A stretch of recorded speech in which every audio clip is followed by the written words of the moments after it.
Povijesni izvori govore da je na Kastavsken brege življenje bilo već od 11. veka prej Krista.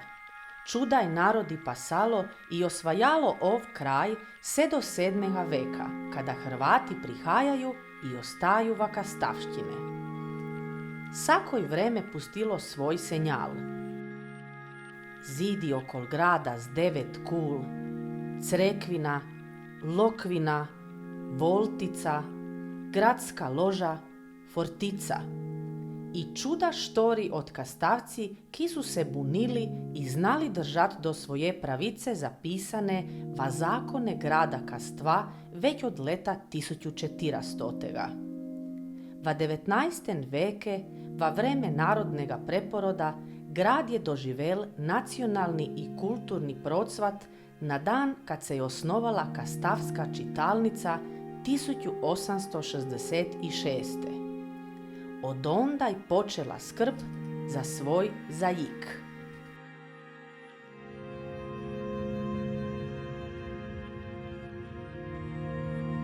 Ma ne se čini, gledam prema vraten, pa mi se čini da će sve pred vrata i da će prid barba ide.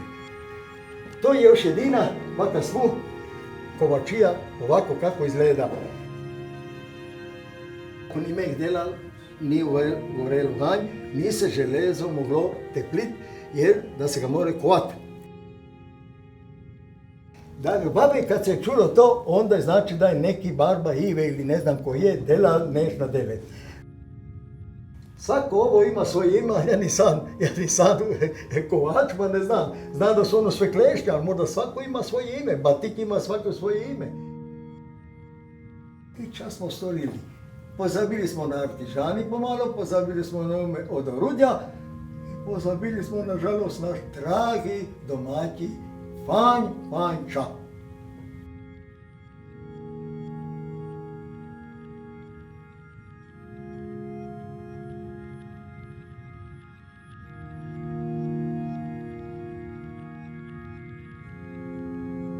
Sve više nekako je čut stranjsku besedu nego domaću, sve manje dece kako govore baš čakarski, baš škole.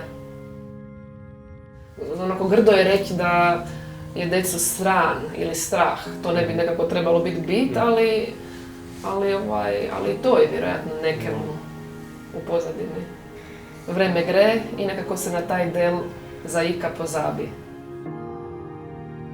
Bitnije po mene je u stvari da se doma govori i da se da više prostora domaćem mozaiku i va škole kada su to mogućnosti s obzirom na nekakve izvannastavne aktivnosti ili neš, ali i doma va toj nekoj brzine života i kad čovjek danas teče jer je puno obavez, jer je tako nekakav život da te sili teći semo, teći tamo, najvažnije je ipak ne pozabit va senten da mama i tata govore zapravo kumpa domaći ako znaju.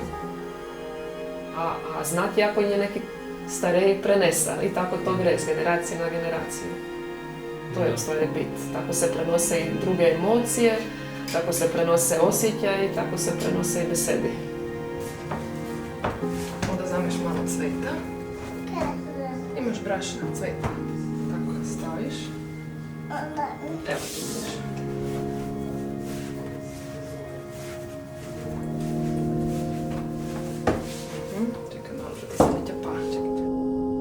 Ti kao mama želiš odgojiti dijete u nekom smislu kao osobu, onda del tebe kao osobe i taj tvoj zaik.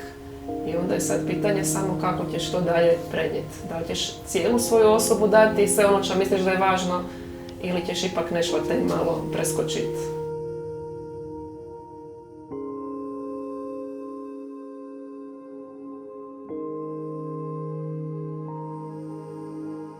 Ni više starih artižani, va škole ni čut domaću besedu. Nimamo vremena za skupa bit, sin nekamo teču. Pomalo zgubjujemo kuštić po kuštić našega žitka. Ćemo zgubiti naš zaik.